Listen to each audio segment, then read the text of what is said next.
that never ends.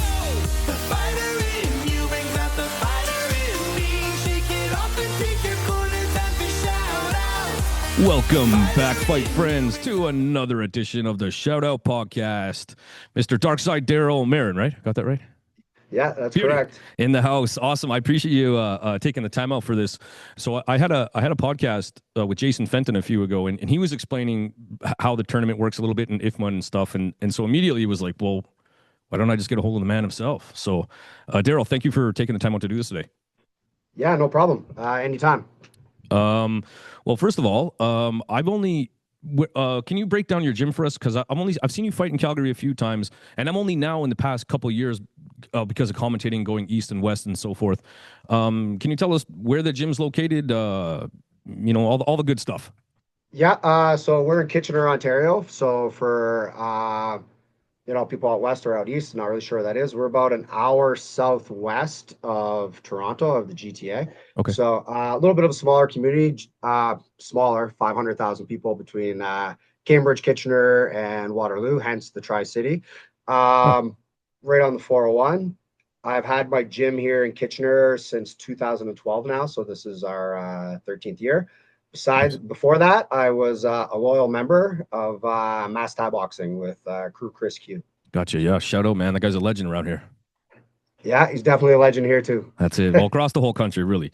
I've been involved in this scene for around 700 years or so, and way back in the day when everybody was dropping names, it was always Chris Q's name that came first. Yeah, 100%. I totally agree with that. Awesome.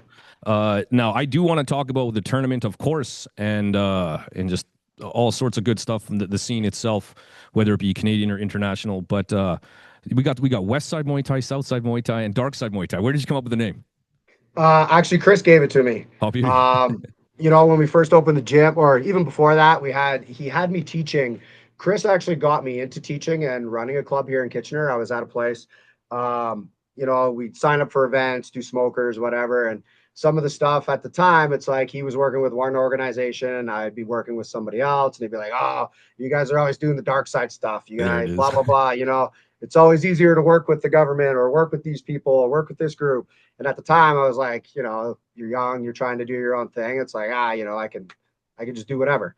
So then when it came time for me to open my own gym, we were like, well, what do we name it? Like Kitchener Academy, Kitchener Muay Thai. They're like, nah, he's been calling us Darkside for the last 3 or 4 years. We might as well just run with it now at this point.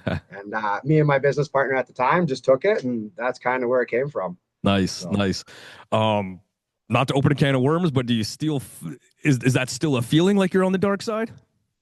Actually, I've been pretty good lately. Like I've been quiet. Usually most people in the Muay Thai community know me, especially on this side, like in Ontario, where I'm usually very vocal, where if something's bugging me, I'll speak up. I'm usually, I'd go to the MTO meetings or the AGMs, and I'd be very vocal because I also promote Tri-City Fighting Series here in Kitchener. Okay. When we first came out of the criminal code, when it kind of got declassified here in Ontario, where we started sneaking out of fighting in the basements and everything. Right. We ran a show here in Kitchener in 2014. It was a Muay Thai show. And my logic behind it was like, I'm just going to do it. Like Waco has this, WKF was here kind of briefly as like kickboxing that was kind of rivaling with Cask at the time. They were kind of going back and forth with the members. The president of WKF Canada, Wolfgang, was like, oh, it's not illegal anymore. Like if we can get insurance for it, it's not illegal. Like how can something be illegal if I can get insurance for the event? Right. And it's like, this makes a lot of sense. Like, you know what I mean? Like, It's not like I'm like, setting up prize fighting. It's all amateur. We're basically following the same code of laws, like Boxing Ontario or OBA here at the time. So yeah, we ended up doing the event. I got asked to be the lead of WKF Ontario, and it was literally the first Muay Thai event back in Ontario since CMTO, since we lost our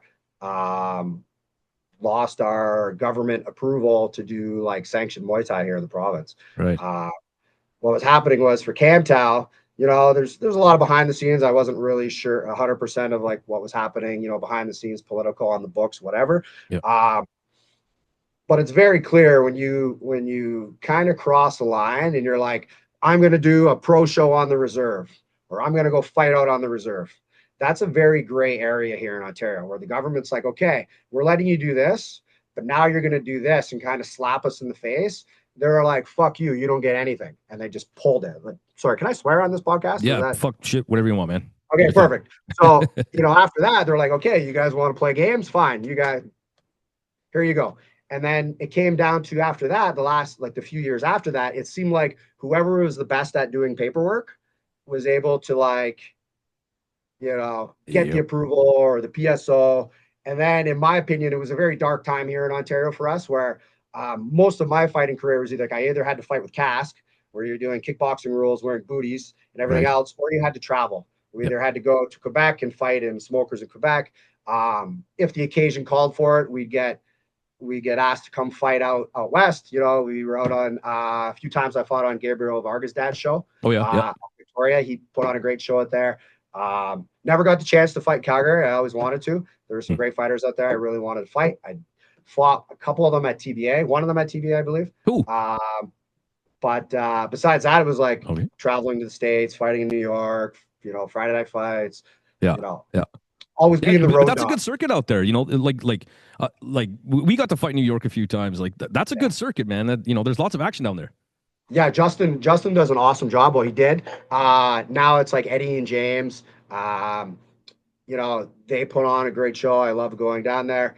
Sometimes it's hard to pull off a split decision win, and when you're fighting in New York City, but definitely is what it is. He always puts on a good show. Both those guys. I still work with them. Nice. I should have a couple guys going back there pretty soon. Just takes time to build fighters, right? Sure. Where does your stubbornness and drive come from? Like just clearly, I can tell already, man. Just making it happen. Man of action and not taking no for an answer. Where does that come from?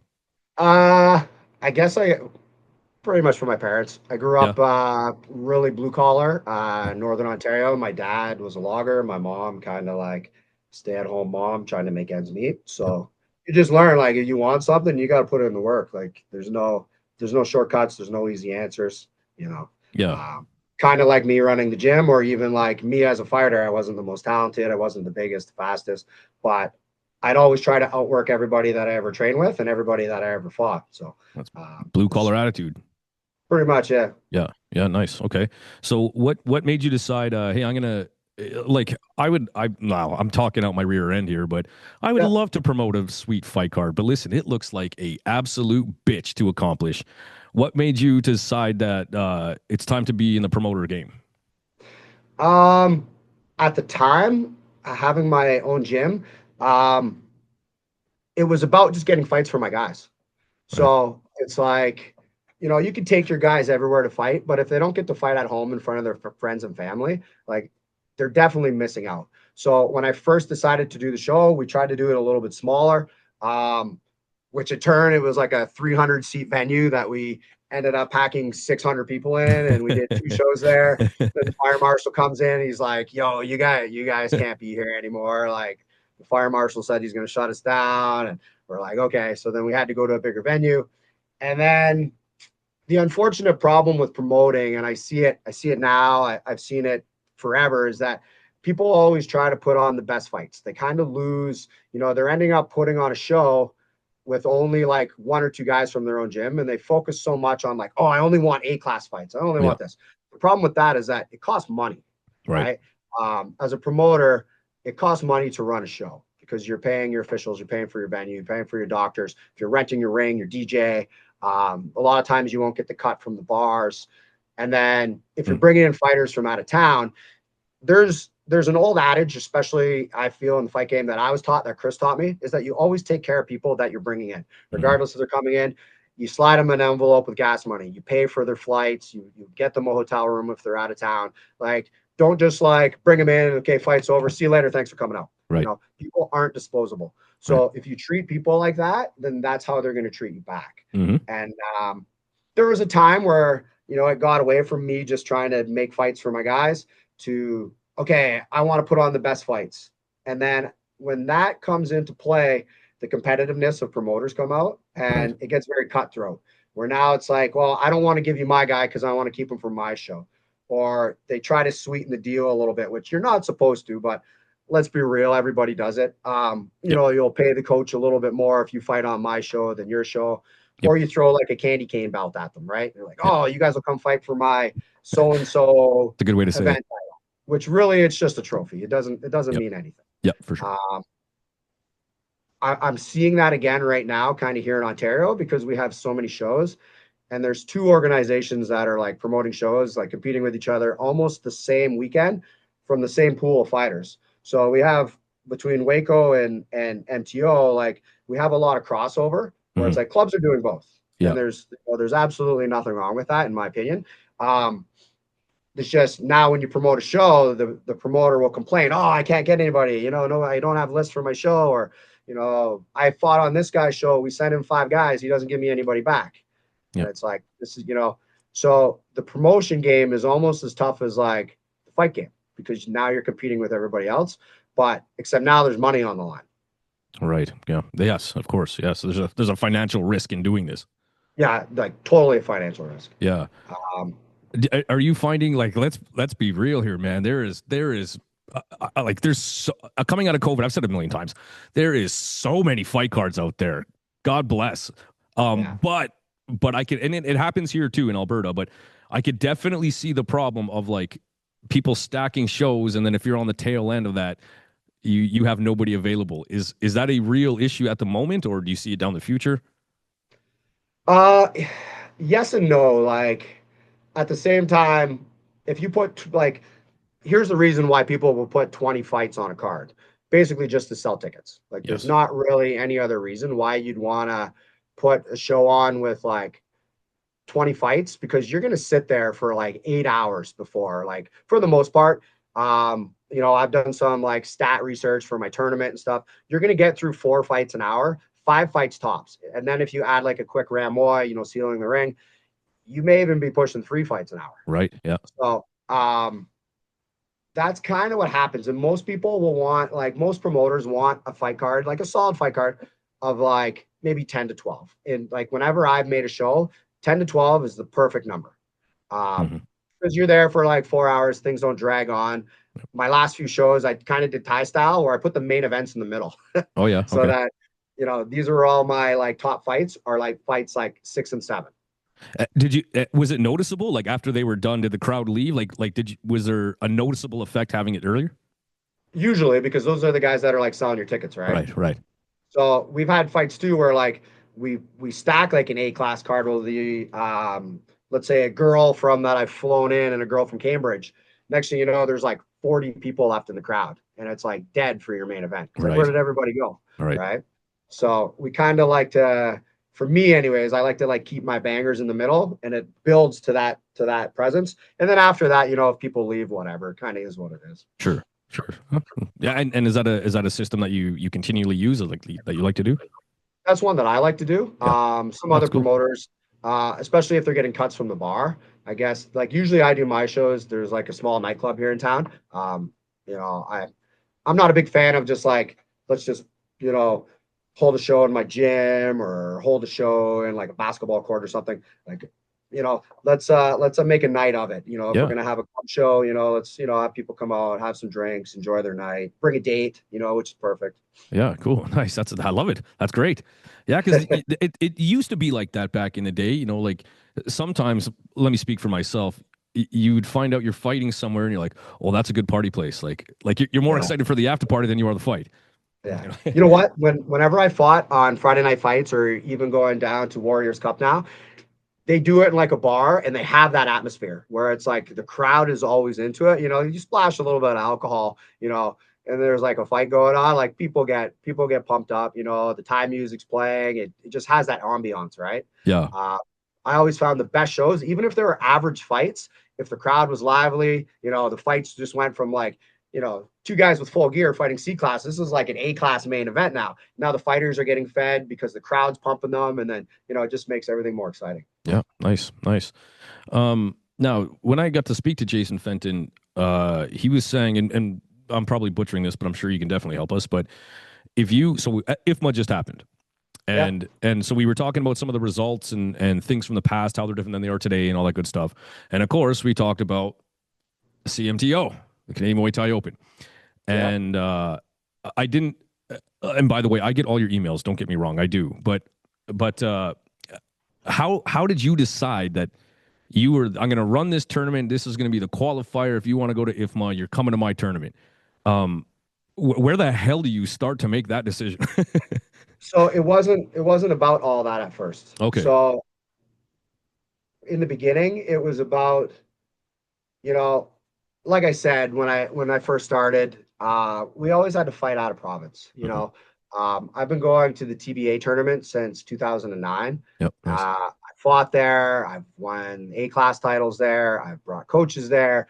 I've refereed there. I've been a parent there for like my daughter fought there as well. So I've been good friends with Pam for a very long time. I was supposed to go this year. We had a couple A-class guys get hurt, another guy drop, and it was like it just didn't work out for us, unfortunately. I saw she had another great tournament this year. I was actually just talking to her this morning. Nice. We're kind of bouncing things back and forth about our title belts and about how you know, she had a very unfortunate accident there on Thursday. They had an athlete, you know, pass away. Yes, tragic. And I messaged her, and you know, I'm not sure if a lot of people kind of like look at the effect that it has on Pam as well, Pam and Pete, right? When something like that happens. Good call. Because nobody wants to have anybody ever get hurt at any of their events, and especially anything tragic like that. So, you know, I just messaged her. I'm like, hey, just to make sure that Pam is good. She's like, yeah, you know, it was very traumatic. We're still trying to figure out what happened. But to answer your question, you know, from traveling there, you know, I fought at the IKF tournament, TBA tournament multiple times. I went to Thailand with the WMFs. So we've seen tournaments happen. And especially the TBA, you know, you've been there. I've seen your gym there. You guys have done very well there. You look around, it's like, there's literally like 400 Canadians here out of 700 registered. Yes. What is the reason we do not have this at home? Like, what is the reason? Like deep down, what is the reason? I don't care. So here's a little thing. I want everybody to be clear that I'm not a member of any board. I'm not a member of Muay Thai Canada. I'm not a member of MTO. Not, you know, my gym is a part of Waco. My gym is a part of, you know, MTO. My gym's a part of Muay Thai Canada. I work with all of them, but on the record, I am not a board member, and I don't really want to be. Noted. I want to run my tournament. I want to pay the officials to come and do their job to officiate, but I want to run the tournament. Gotcha. So when the tournament came down to, it was like, you know, I actually talked to Pam. I'm like, hey, you know, how should we do this? And she gave me a lot of good advice. Her only request is please don't ever try to compete against me. Right. Because any events that have ever like worked with her, like USMF or USMT, like whatever, they'd always like get with her and then try to hold a tournament roughly the same time, like either a week before or a week after. And that doesn't help anybody. Like it definitely doesn't help the fighters. All it does is make the fighters have to choose one or the other, and it pisses them off. And from my point of view, the TBAs have earned their spot to do that. Like 100%, 100%. She has the gold standard tournament. She has the gold standard tournament in North America. Yep. Arguably across the world. It's run very well. She has a great team behind her. Yep. Her and Pete do a great job. You bet. And it runs smooth. Yep, love it. Love going there. Yeah. So yeah, when we decided to run the tournament, when I decided to run it, I was like, why can't we have it here? We did ask in 2008. I kind of pushed the idea. I was like, hey, you know, I want to do this. And, you know, for whatever reason at the time, they thought it wasn't the right time to do it. So I'm sorry, who is they? Muay Thai Ontario. Okay. So I'm not sure if it was because they had recently just got their PSO. They wanted to kind of keep the tournaments for them. Like, you know walk before you run, I suppose. Yeah, exactly. And then after COVID, the new MTO board was formed or whatever. So, you know, once again, put a PowerPoint together. I approached them. I said, hey, this is the idea I want to do. At first they were, you know, kind of skeptical, reluctant. I'm not sure if they weren't, if they were really ready, if they had enough like officials being trained at the time. But definitely like, I put in the work, made a nice PowerPoint for them, did a presentation, presented the forums of like, listen, the top two teams, or sorry, the top team in the last couple of years at the World Games and at IFMA has been Team USA. I think this year it was Russia, but the year before, the Americans really highlighted the fact that all their tournaments they're doing and everything else is pushing their sport forward. Yes. And now it's like so much ahead of the Canadians. As much as it's going to hurt for us to say, no, it's true. Very true. The Americans have kind of passed us right now. There was a time when we used to go to TBA, and if you were fighting a Canadian, if there's a Canadian in any of those divisions, they're coming back with the belts. Right. It's changed now. Because in my opinion, the power of sport in America, when they want to do something, yes, they have the power of populace, plus they have the money behind it, right? Yes. And what I noticed was I think it was in the early days of the development league, and so that they started doing it at the TBAs, and I couldn't believe the skill on these like 8, 9, 10, 12-year-olds. Like when I came back from that tournament, people, oh, how was it and all that stuff? I said, I'll tell you what, you think it'd be safe to send your kid. After what I just saw, I'd rather send adults than kids. They were unbelievable. That was a long time ago, 5, 7 years ago. That's another thing that like when I started the CMTO, I really year one. So I just have some statistics stats here for you. So 2023 was our first year. 2023, you said, sorry? Is that right? Yeah, 2023 was our first year. We had 203 registered, and we ended up, after refunds because people didn't get matchups, we ended up with 162 fighters. Okay. On the first year, but we only had about, I think, 4 kids bouts on the entire weekend.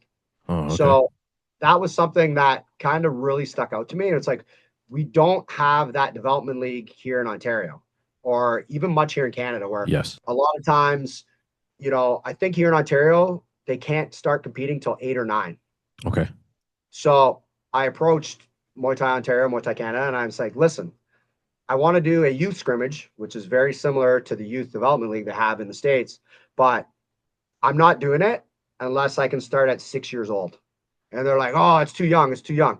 I'm like, Timbits hockey starts at 4. Right. I'm like, I started skating at 3. Like, what are you talking about? Like, right. This is how our kids are going to get better. Like, start them at a younger age.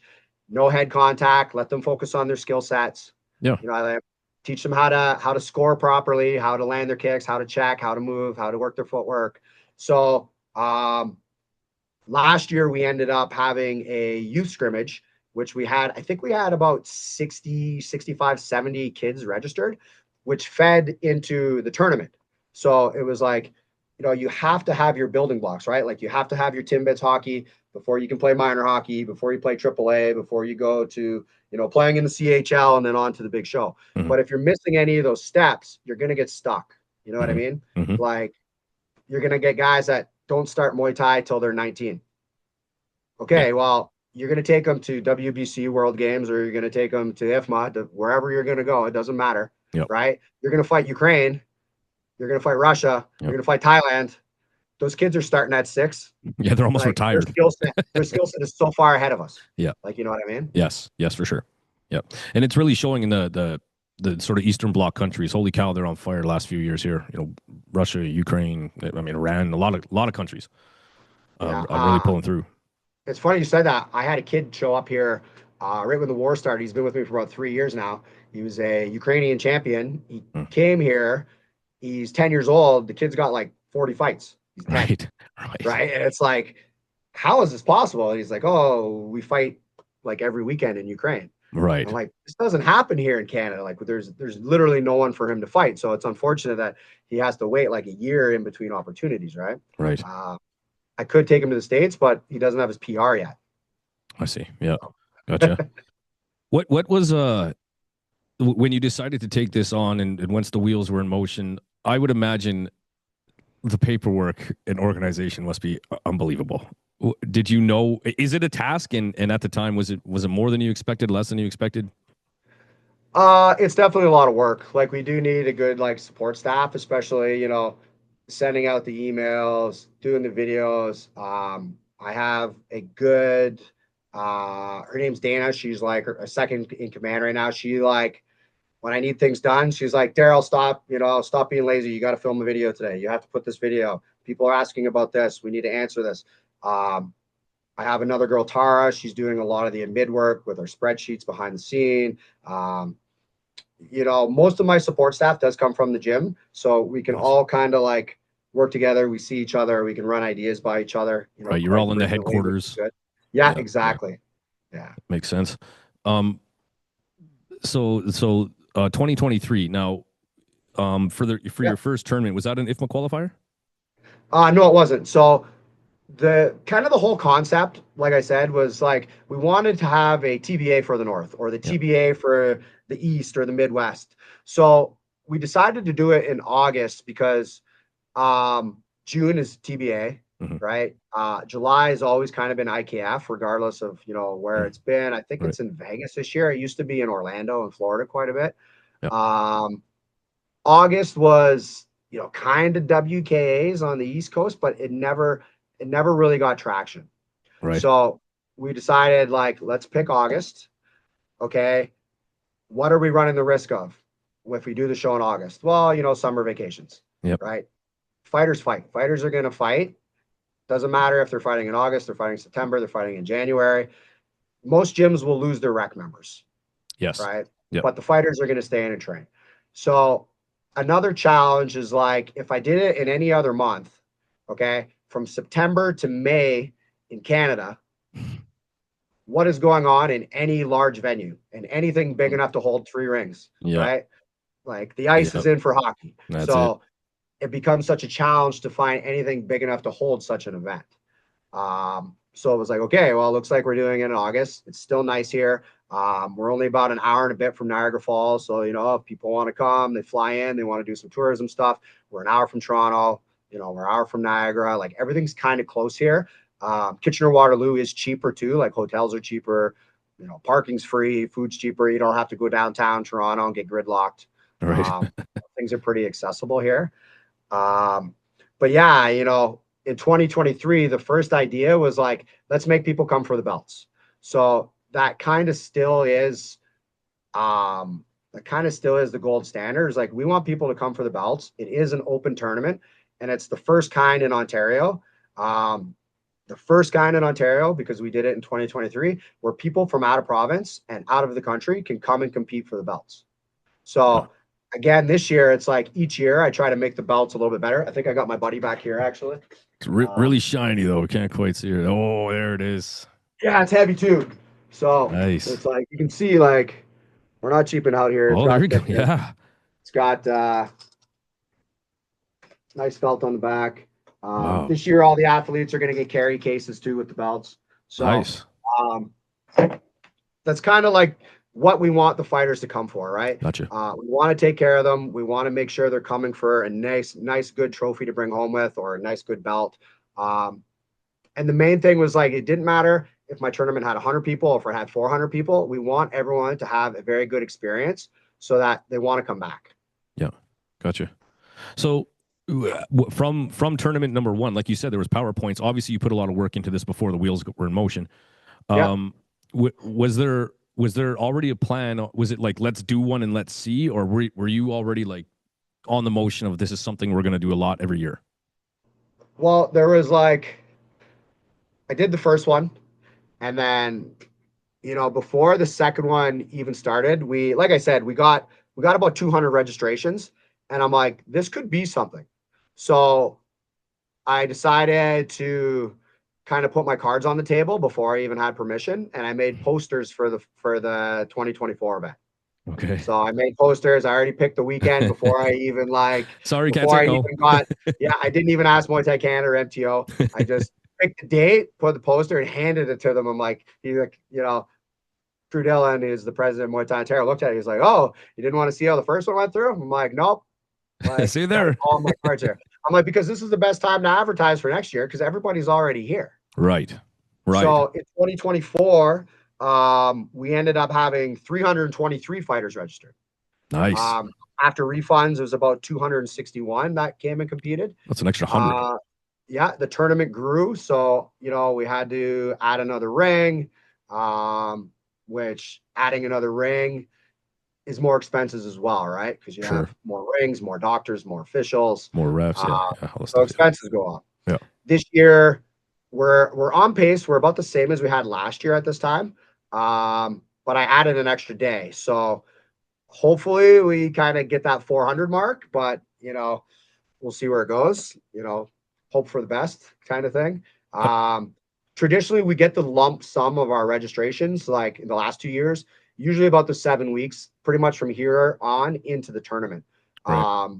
We have a couple deadlines coming up, like July 16th. Our rates go up a little bit. We go to our late fee. And then 5 days later, we close off any empty divisions because we need time to know how many belts we have to have and how many, like each belt has to be customized for the divisions and so on and so forth. Right. Our registration does close August 9th. And then after that, it's pretty much like 5-6 days away from like go time. Right. Yeah. Was there at what point? Well, first of all, after the first one, how were you feeling? Were you happy? Were like these things disappointed? I got to fix these things, or after the first go, how were you feeling? It's very mentally draining. Like, you know what I mean? It's like I believe it. Everybody is. Here's the thing too. It's like when I'm running the tournament, regardless if it's officials' decisions, something happens between two coaches, the venue staff does something wrong, it's always my fault. Right. In the end, it's always my fault. Yeah. Last year we had an incident, referees, judges, it was a close fight, split decision. It goes to one coach, other coach freaks out, kicks the table, freaks out, makes a big scene, stops the show. Darryl, you need to do something about this. It's like, do you not understand how sanctioning works? Right. I pay the officials. They make the decision. My job is to run the tournament and have it run smoothly. Right. There's processes to like appealing a decision. We have like 30 minutes after the bout, appeal the decision. We'll have a group of officials go review, and then so on and so forth. But kicking tables over wasn't part of the process. Yeah, exactly. But at the same time, every time something like that happens, fighters get mad because they lose a fight. They kick over all the chairs in the athlete holding area. It's like, okay, well, this year we've had to implement suspensions for behavior. Now, if we have new policies in place, you're going to act like this, you're going to be out of the tournament next year. Yeah. So. Good. I was just about to ask that. And it should be that yeah, way. They're definitely not coming back. If you're going to act like that, you're going to take a year off. Sure, coaches, guys from their team can come. We don't want to punish the athletes for their coach's behavior, but that coach cannot attend. That coach cannot attend this year. Good. And it is what it is. What I mean? That's when something like this, like well, let's not make it personal. Let's say something like this is just being done here. Like it's got to still be a little bit under the magnifying glass just because it's new. Like, don't fuck it over for everybody, please. Like, that's not exactly. Because now this year, because of that incident, the venue's like, oh, well, you had an incident last year, so now you have to have 2 police officers there each day. Right. So now that's an extra expense that I have to cover, because in case this happens again, they're going to come down and taser somebody like that. Right. Like, you know what I mean? Right. But again, this is going to cost me at least an extra $1,000 a day over 3 days. Like I'm paying $3,000 because of this incident. Yes. Yeah. And then if it keeps, and then things have to change. I mean, either straighten up or we implement the rules and try again next year, I suppose. That's how it should be, for sure. I don't see that any different than any other sport. You can't be, I suppose hockey, sometimes you get away with, getting wild in the penalty box, but you can't do that in sports, any other sport, maybe hockey. So at what point, so 2024, was that the first time then that, we had that? I know I keep coming back to this, but how did you make this an IFMA qualifier? How the hell does that happen? So at 2023, we had a good tournament. We went into 2024. I was actually at IFMA. I was in Greece at IFMA. I had an athlete compete. I was avidly still. Shout them out. Who was competing? They don't train anymore. It doesn't matter. Okay, moving on. So we had an athlete compete, actively promoting the event, and Crewlin came to me. He's like, why don't you make your event the qualifier? You know, you've done an awesome job and you're pretty much the nationals for Canada anyways. Yeah. So I said to him, I'm like, listen, but my tournament is my tournament is open, which means an Americans can still come, or, you know, we have a team from Tunisia this year that's coming. They can still win the belts. They can still win the #1 spot. He's like, okay, well, the highest ranked Canadian in that division will win the IFMA spot. So Gotcha. I'm like, okay. So, you know, at the same time, it's like now I'm immediately associated with MTC, which is okay. You know, I don't feel there's anything wrong with that, as much as some people may say. You know, there's so much beef in this sport, which is the problem. It's like, you know, WBC, WMC, IFMA, you know, whatever. Okay. More is better. Competition is good for the athletes. I don't care what anybody says. You should be able to fight wherever you want. You know what I mean? At the end of the day, everything's going to come down to control and money anyways. Yep. And it always does. And as much as you're going to try to say you're not, it always comes down to that. So if you're genuinely interested in promoting anything, do it for the athletes. Do it, actually be genuine and do it for the athletes. Right? Cool. I'm the first one to say that. I'm the first one to tell you I incorporated CMTO. My books are open. If you guys think I'm making like $50,000 from this, you are crazy. You're absolutely ludicrous. From the amount of effort that I put in to what we get at the end of the day, I could make more money off like one single Tri-City show. Like, let's be realistic. I'm being about paid 10 cents an hour because I start promoting this in like January. And aging like a dog. The tournament doesn't end until September 17th. Right. So then what do you get out of this? I enjoy it. Honestly, I enjoy it. Bless you, man. Work, but I enjoy it. I enjoy like building something. I enjoy seeing it grow. I enjoy seeing the athletes being handed the belts when they win. I love seeing all like the fighter pictures. I enjoy seeing the tag. As long as I'm not losing money, as long as I'm not like let's be honest here, for the amount, like I'll just say a number, maybe not say a number, but I could have bought a new Honda Civic for the amount of money that I just spent to buy all these belts for all the tournaments for all the fighters. Right. So it's like, guys, sign up, like come and get these belts. Because if we're not supporting each other, regardless if you're going to WBC, you're going to IFMA, if we're not supporting each other and there's just so much fight, things like this aren't going to happen. Yes. And you know what I mean? Nobody wants to lose 80K. And that's what it cost me to run the event last year.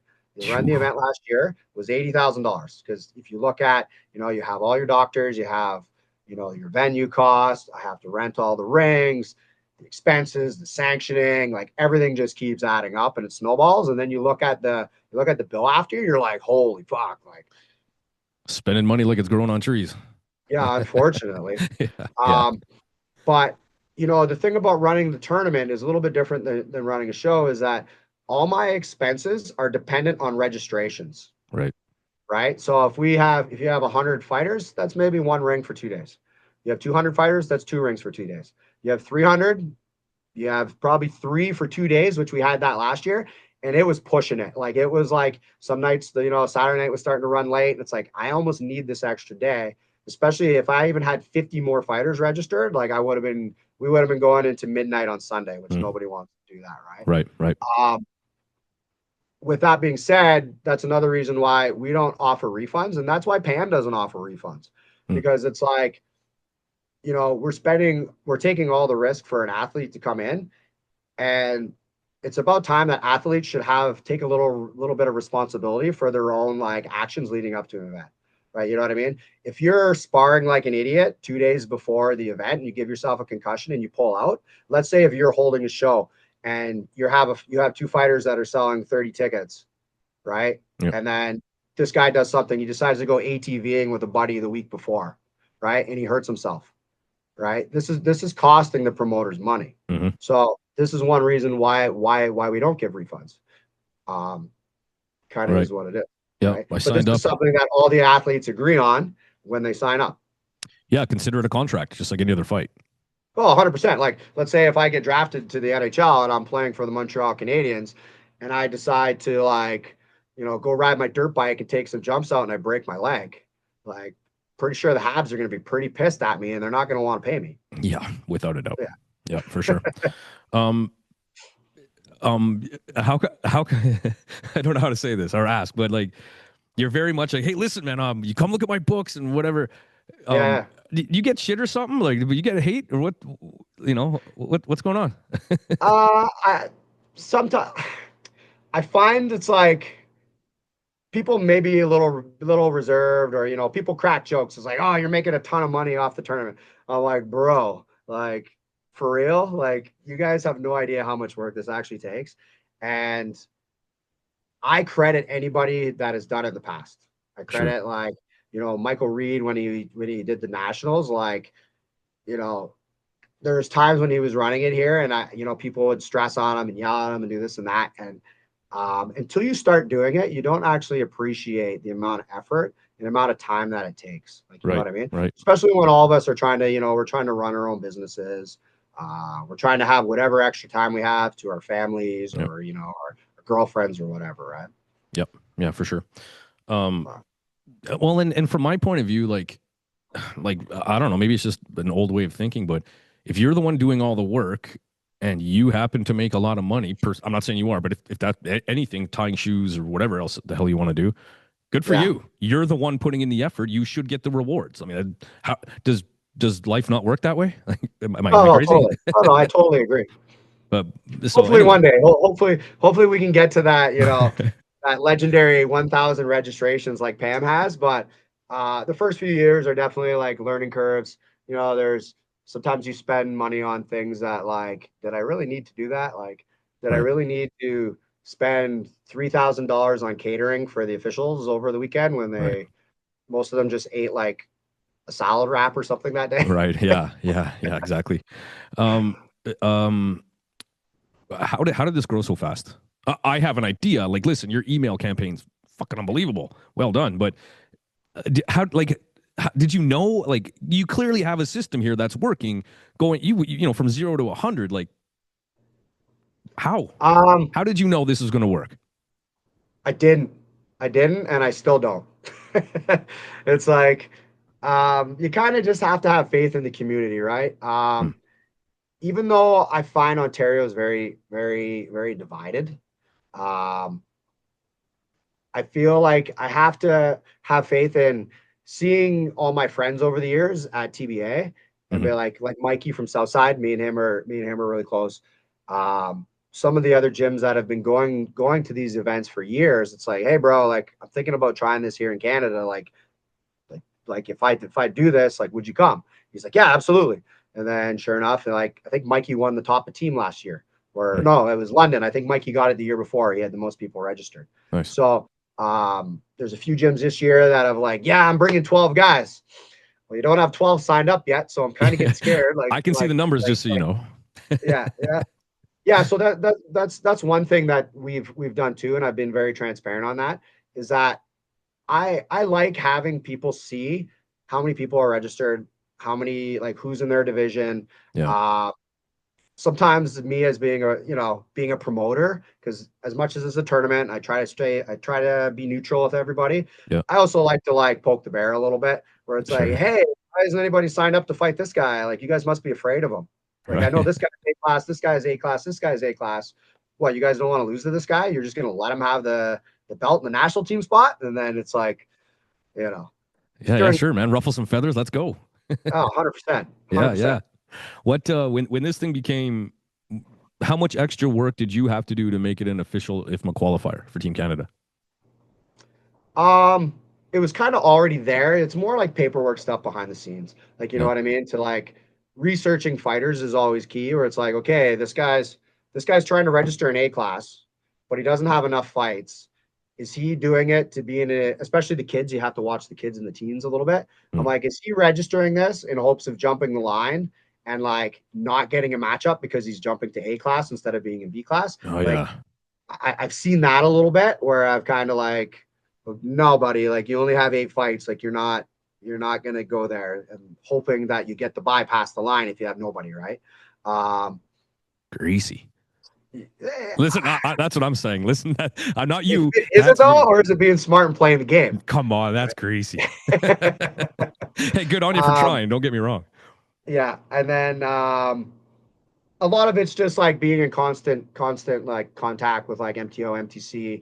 Hey, can you send me the list? Can you send me the list for the juniors that qualified last year? We're sending out invitations, just stuff like that. But for the most part, it's pretty simple. Like with the platform that I use, it's pretty simple to like download registration lists, archive stuff. It does take a long time to learn how to do it. Like the first summer that I learned how to use the platform, it's like I'm sitting there for tutorials pretty much every night for an hour or two after the gym, staying up to midnight, like figuring out how to like make my brackets and everything else. Right. Yeah. Yeah. But again, like stuff like that is fun to me. People are always like, bro, like you actually love this. Eh? I'm like, dude, like whenever I played like EA Sports or like Madden, I'd be in GM mode more than I would be actually like playing the game. All right. So you're kind of built for the maybe building things and pushing and growing. So it's clearly maybe in your DNA a little bit there. Yeah, definitely, I'd say so. Yeah. Yeah. Well, now once you got the word, that's it. You're the man. That's it. Whoever's going to Team Canada. How did you feel any different? You're like, holy shit, I can't believe my tournament is like. So this year was actually the first year where it actually like we actually saw the results of it, where the IFMA team went. It's like, hey, this guy won the tournament, this guy won the tournament, this guy won the tournament. Where for years, regardless if it was like maybe I'm butchering this, but it was like what was it when you guys had it in Alberta? It was like CMTC. CMTCA. Yeah, that's right. Yeah, and then we had CMTO here, or even like the early like MTO MTC years where people were just chosen to be picked on the team. It's like, you're going to go for the team. It's like, well, how did that guy get to go instead of this guy? Yeah. I actually had that happen, I think in like 2018 or 2017. One of my fighters, he had a great record. He fought on Warriors Cup, fought a bunch of other places. I put him to go for IFMA. He got picked by someone who I thought who had less experience than him to go. And I'm like, yo, like, why does this guy get over him? Well, we don't really know your guy. I'm like, well, let them fight for it. Yeah, No. Like, why? You know what I mean? So there was another thing too, like me being vocal. Like I said, I've actually been pretty quiet the last couple of years. Most people who know me that I'm, I'll speak up. We go to an AGM, I'll speak my mind. Where, to the point where last year people like, hey, is anything on the table? And there's people in the crowd that turn to look at me, and I'm like, hey man, like people have been treating me well. I'm actually happy. Like, I don't really have anything to say right now. But nice. Like I was saying, one of my guys didn't get picked, and I was upset about it. And finally, when we came out of COVID, we were like, yo, why do we not have a qualifier for this? I have somebody that I want on the team, but you're not asking them. We're getting overlooked. In my opinion, they're the best at that division. Why don't they get the offer? Oh, well, blah, blah, blah, blah, blah. So then I made the point. I'm like, well, the US team has the US qualifiers. Why do we still not have a qualifier here in Canada? Why do we not have a team? Every other country has a qualifier. Let's stop picking friends of friends and actually pick a team that's worth it. Like, you know what I mean? You earn your spot there. Regardless if you're gonna have a training camp in this city and a training camp in this city and a training camp in this city. At the end of the day, it's always pay to play. Right. Yeah. It's always pay to play. Yes. So if you're going to pay to play, at least come and qualify for it, earn the spot so nobody can question it, and then go and fight for it. Regardless of whatever organization you're with again, fight for your spot, win it, and then nobody can say shit. Right. That's right. You genuinely earned your spot. Yeah. So when they came to me, I was actually like proud to do that, and he's like, hey, do you want to do this? And at first I was like, I kind of want to just keep it about my tournament. And then I thought, no. Like, dude, you've been the one that has been talking so much shit over here about doing it. then do it. Like, you know what I mean? Right. So now it's something that, I'm definitely like proud of. And it was good to see a lot of the athletes that won CMTO be there to be able to represent Canada in Turkey this year. Yeah. And we have a bunch of kids that also won and qualified that are going to UAA this year as well. Beauty. Nice. That's awesome. How does it make you feel? Good, actually, like really good. It actually makes me feel proud that what I'm doing is actually, it's a part of the vision where I said, I want to grow the sport. I want to create opportunities for athletes. Regardless, it starts at C class, 0 to 5 fights that come up. They're going to keep fighting in the tournament, make their way to A class, get that spot and move on. Yeah. Yeah. Awesome. I can tell you that from my point of view, it's very much like you just said about everything else. Like it's cool that like you know, you look at all these other countries and they have, you know, all these divisions and A classes. You got to win 5 fights, and then there's qualifiers, and you're like, oh, that looks cool. And now you're like, holy shit, it's here. We have that. It's here. That's awesome, man. So just kudos to you because, well, and from maybe from a layman's point of view, but the reason it's not here or wasn't here or not being done is because somebody has to sit down and do all that work. And you clearly are somebody who's driven. My guys, I can't get my guys fights. Now I hold a fight card. They have a tournament. Why don't we have one here? I'm just going to hold it. Like, clearly it takes someone like that to do that. But am I wrong? Is that what it is? Someone's got to age themselves like a dog for weeks and months on end. Someone's got to do it, no? Well, totally. Kind of touching on that, you know, after the last tournament, you know, I kind of went through like a little personal rut, and I had to go over and talk to my coach. I had to go talk to Chris. I'm like, bro, like, I don't know if I have the motivation to do this anymore, blah, blah, blah. He's like, bro, it's like, what are you talking about? Like, you're the perfect guy to do this. He's like, if you don't do it, who's going to do it? Who's going to do it? Who's going to take the risk? Who's going to actually do it for the athletes? Who's going to do it genuinely for the athletes and make it enjoyable for everybody? You know, and I sat on it for a while, and then I was just like, you know what? He's right. He's right. Like, you know, because if I stop, if I don't do it this year, I take a year or two off, then I'm going to lose traction. It's like starting over again. Yep. Like, keep it going, have fun with it, you know, make it enjoyable. Like I said in the beginning, you know, there's nothing more enjoyable than seeing the athletes have a good experience, seeing them smile. Try to have the tournament run smoothly is always a big thing. People do not like waiting. They do not like hiccups. Yes. You know, and that's one thing that I really wanted to pride myself on is like, if we have a smooth running tournament, the athletes and the coaches will have a good experience and they'll want to come back. Yep. How many, and I'm not knocking anything, but how many people had to leave the WKA before they got to fight in the finals or whatever? Because, you know, they're 8 hours behind. Yeah, exactly. Yeah. You know, I'm not throwing shade. It is what it is. Well, it's true. It's true pretty much with like any event. Like, even if you go to a club show, right? You go to any smaller events, they start an hour and a half behind. You're already like looking at your clock. You're like, shit, I was supposed to be out of here by 10. Now I'm stuck here till probably 12:30. Yeah. Like, you know what I mean? Yeah. Already sour before it starts. Yeah. But hey, listen, man, we got him. We got him. You're the man. We got the guy. You're the guy doing it. So we got the right one. You know, man. I'm still kind of working on Ontario a little bit. Like, I find we have a lot of clubs here, but we're extremely divided. And you know, we have clubs here in Ontario that say they're a Muay Thai club. They have Muay Thai out on the front of their building, right? But they don't actually do Muay Thai. And I don't think I've ever actually seen them participate in Muay Thai. You know, they're no problem doing kickboxing. Right. And I'm not 100% sure why. You know what I mean? Sure, we ask them and they'll be like, oh, well, because this judge said this to me.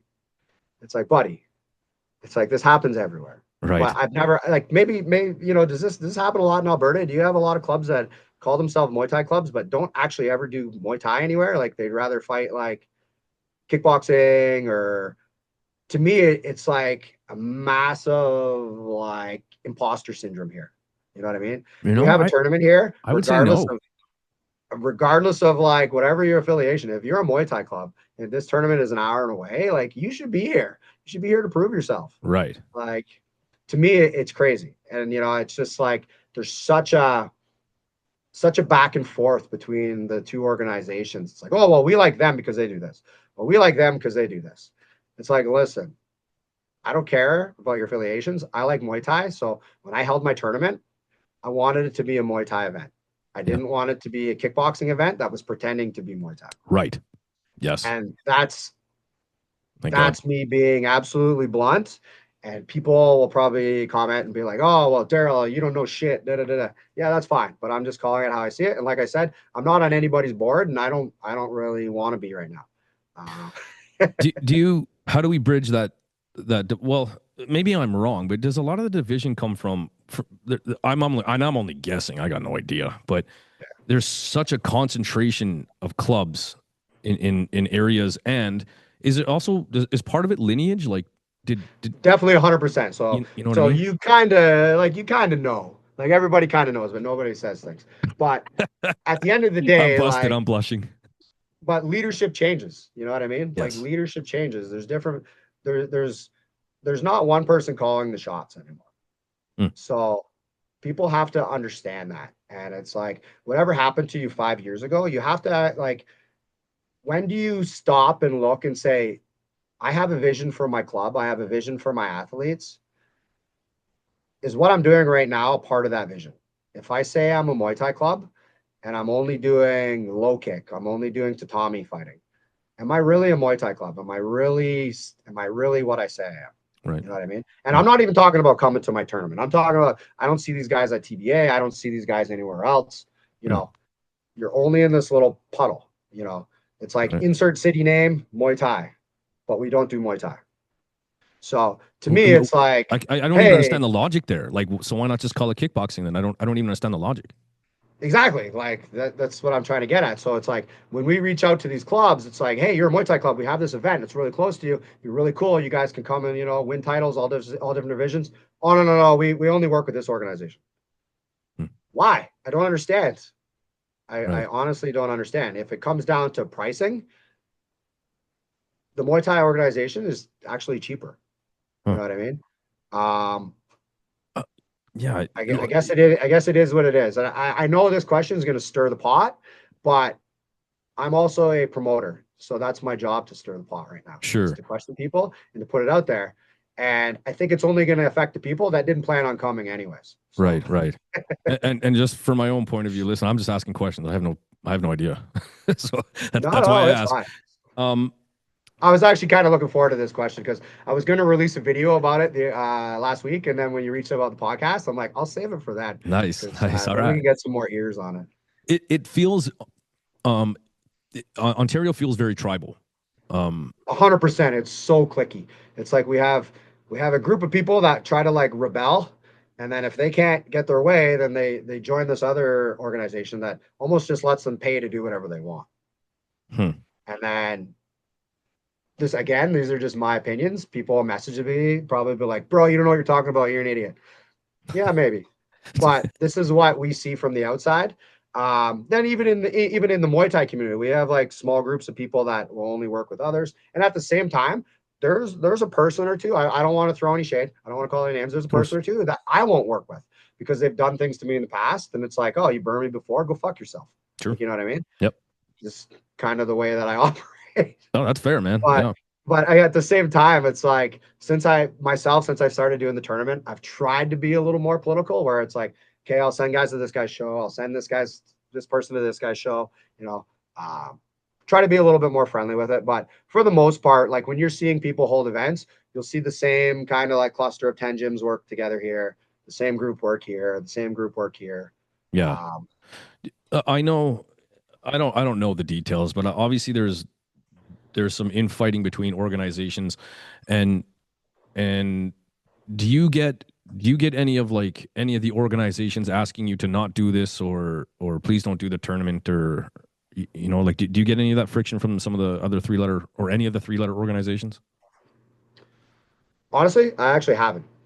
That's great. So that's honestly, literally a place you could forget your letters. You can go there and compete.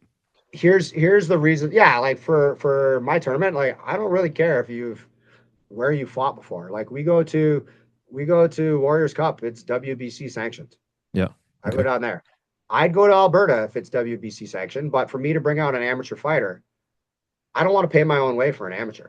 Yeah, I understand. You know what I mean? That's what it comes down to. It's like when we've ever flown people in from out west for like events, we always like the promoter always pays. Yeah. Like I don't want to pay out of my pocket so you can make money off me. Like at least cover my expenses. I'm not asking you to feed me or clothe me.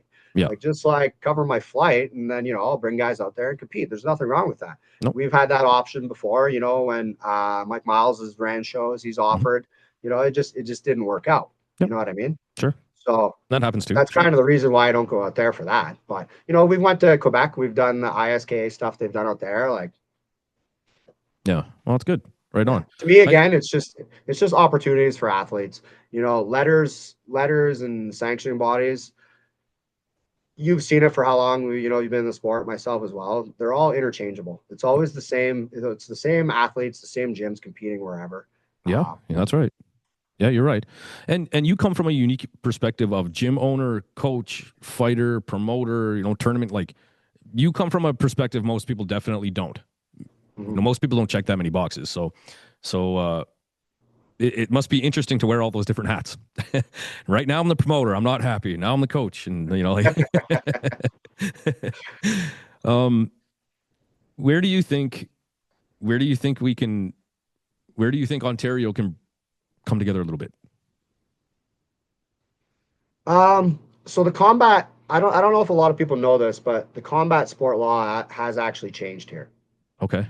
So don't quote me 100%. Like, I don't have the book out in front of me. I'm kind of giving the Coles notes. Sure. Especially with the tournament. So this year with the tournament, I could have actually went TBA style and, you know, started the CMTO organization, trained my own officials, had my own rule book, showed the government that I could do it, pay my fees to the government for it, and then, you know, kind of go from there. Okay. Slowly do our own thing. So the law almost like a, I'm sorry to interrupt. Almost like and I just learned this talking to Jason Fenton a few podcasts ago. So almost like you're a side road to a PSO kind of thing. So you're basically just paying for a license, almost like a pro style. Okay. So you basically go to the commission, the Ontario Commission, and you pay the athletic commission, yeah. but you have to show them proof that you've properly trained your officials. You have a rule book, you have a rule set.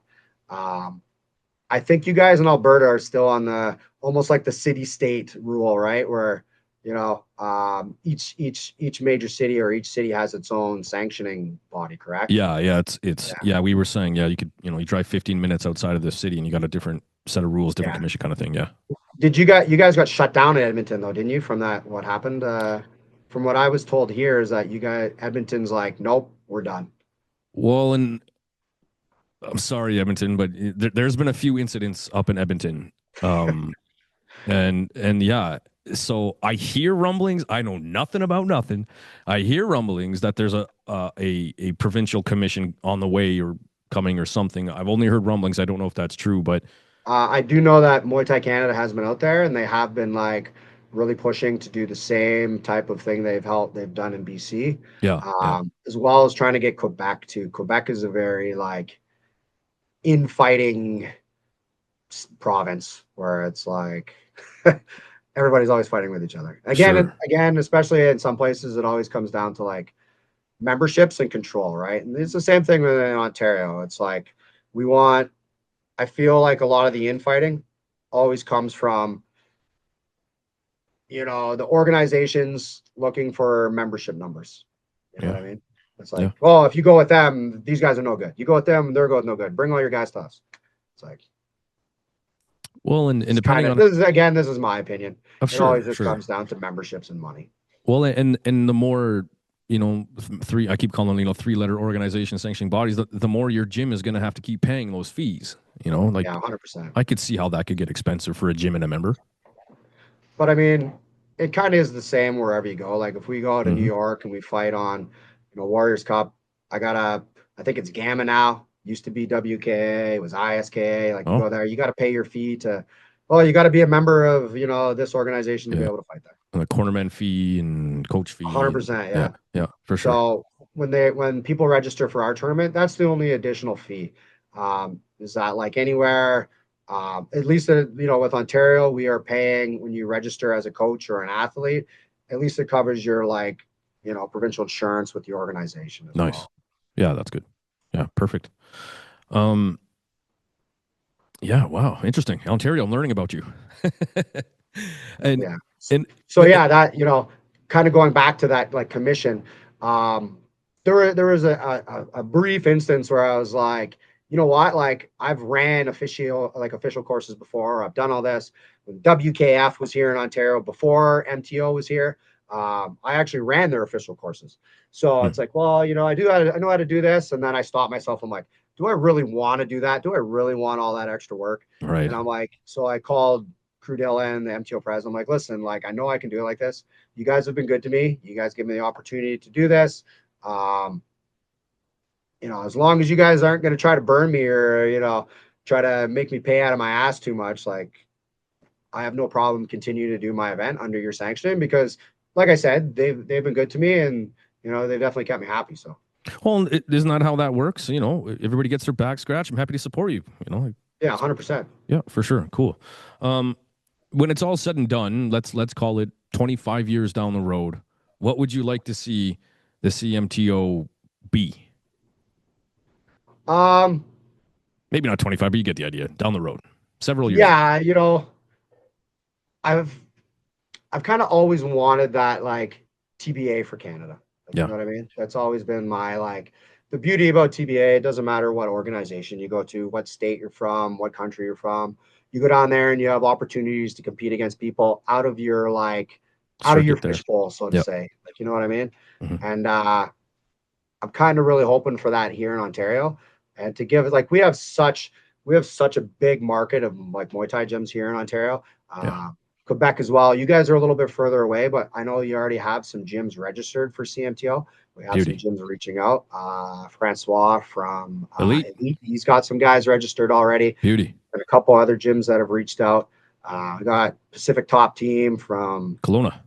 Kelowna. Yeah. Last year we had Adrian was here with his son, Nice. and Petch came down. So um, honestly, I just wanted to keep growing like that. I want everybody to come have fun, and this is an event that, like TBA, I'm hoping that it becomes like a staple on everybody's calendar. Yeah. It's my regardless of whatever organization you're with. You know, like what I said earlier about the whole Ontario thing.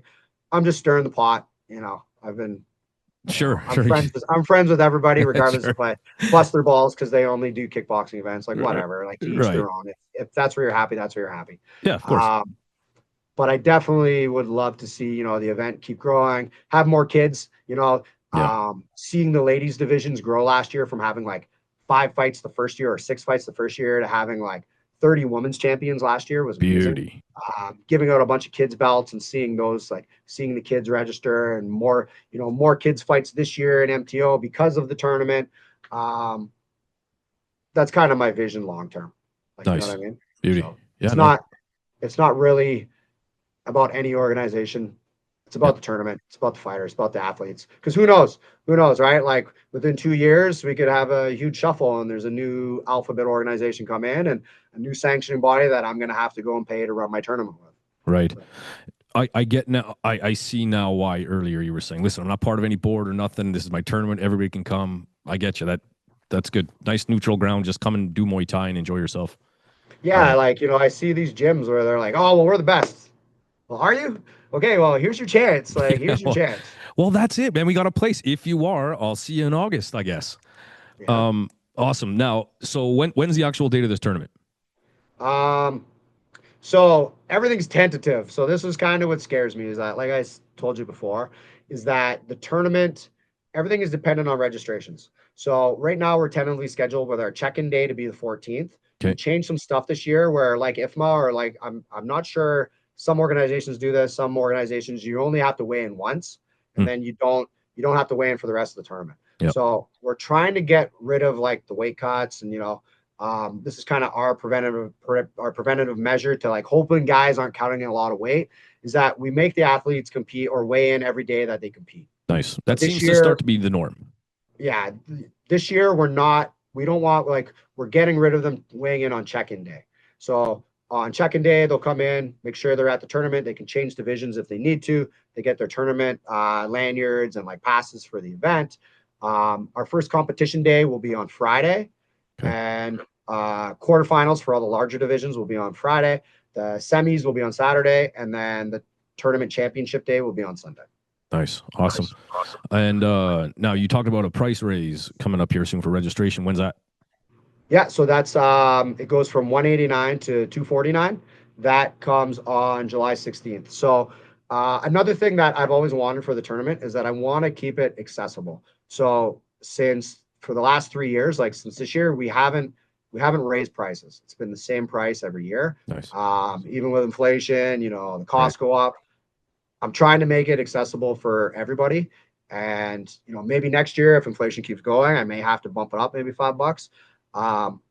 But that's one thing I've really tried to focus on. Even with our youth scrimmage for development, I didn't want to have like a very high price range because I didn't want to scare people away from the sport. Like for them to come for a tournament and for like a youth scrimmage, and we charge them like $25, like that's nothing. like literally nothing. When I see some organizations like, oh, come for a youth sparring, it's like $100. It's like, wow. Like, plus you gotta, they're already paying their registration fees. They got to go to the doctor. Like they're paying for this, for this, for this. Yeah. I hear what you're saying. Yeah. Oh, good for you, man. Oh, I try. Well, that, and I also have a lot of kids that want to register. So, I don't want to have to charge my parents, because then for all the kids that are at the gym, then I got to listen to parents complain to me because it's expensive for them. Right. Right. Yeah. You're the guy. I can't just be like, I don't know, man. Talk to him. I don't know. You're the guy. Yeah. Well, listen, man, it's good for you. It sounds like the right person's doing it. And like, listen, I hope you make $1 million someday. If you have a gold grill, we'll know. But honestly, it's fun, and I'll probably still being the guy that's wearing the same sweatpants and t-shirt and jogging pants to the gym and running shoes. I don't really think that's going to change with my personality, but for sure. So there will not be signs.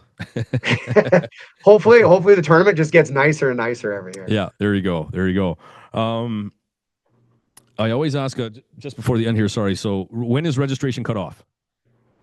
So tournament registration ends August 9th. So that's 5-6 days before the tournament starts. Usually what happens is that once we start closing out brackets, that's when I start contacting like athletes and stuff, especially people that are traveling, right? Like we don't want to leave it to the last minute to be like, hey, you don't have a fight. Right. Well, you've already booked your flights, you've already done the hotels, you're already planning on coming. Right.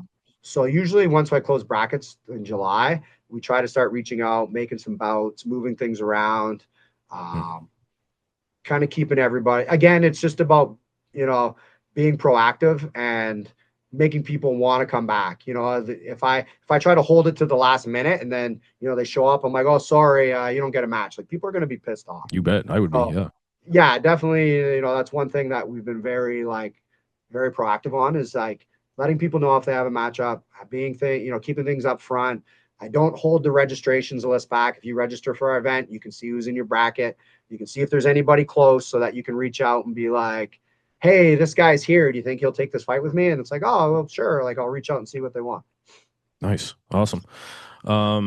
Anything else any athletes or coaches need to know from now until, getting on a flight?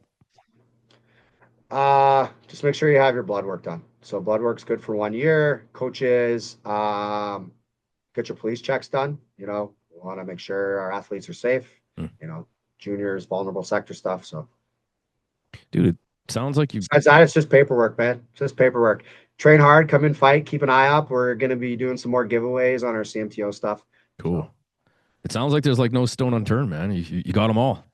It's a learning process. Like, you see the mistakes you make in year one. And again, it's like, we've been to so many tournaments. I know what a good tournament looks like. Yeah. And I know what a bad tournament looks like. Good call. Good call.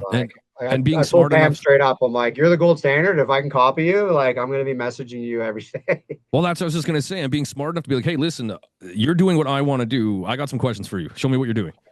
Yeah. Instead of trying to reinvent the wheel yourself. Yeah, she just had one request. Please don't ever try to compete against me. I'm like, nope, you're a staple on my calendar. You're the king. You're the king.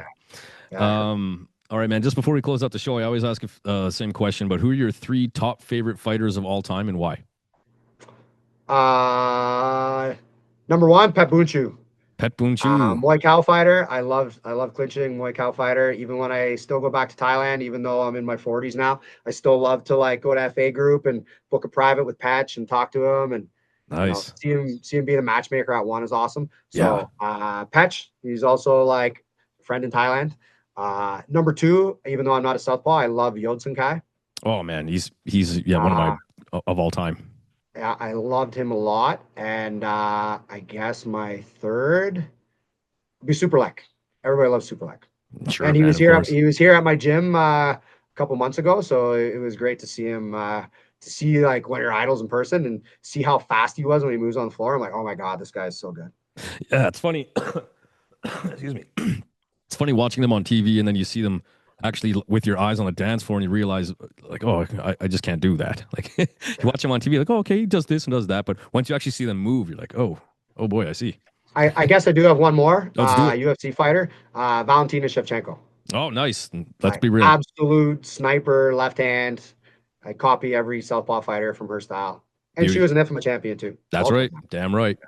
All right. And everybody gets one shout out. You only get one. Who gets your one shout out on the podcast? My one shout out. I already shouted him out. Chris Q. Chris Q. It wasn't for Chris giving me the all those like deep motivational talks, inspiration over the years, fighting, training. Beauty. Definitely Preach. Chris Q. Preach. Right Coach. on, man. Right Coach. on. Coach. There you go. Well, from I personally, the podcast, of course, I do this for myself. I like to talk fights. I'm excited about fights. I'm a fight fan, blah, blah, blah, blah, blah.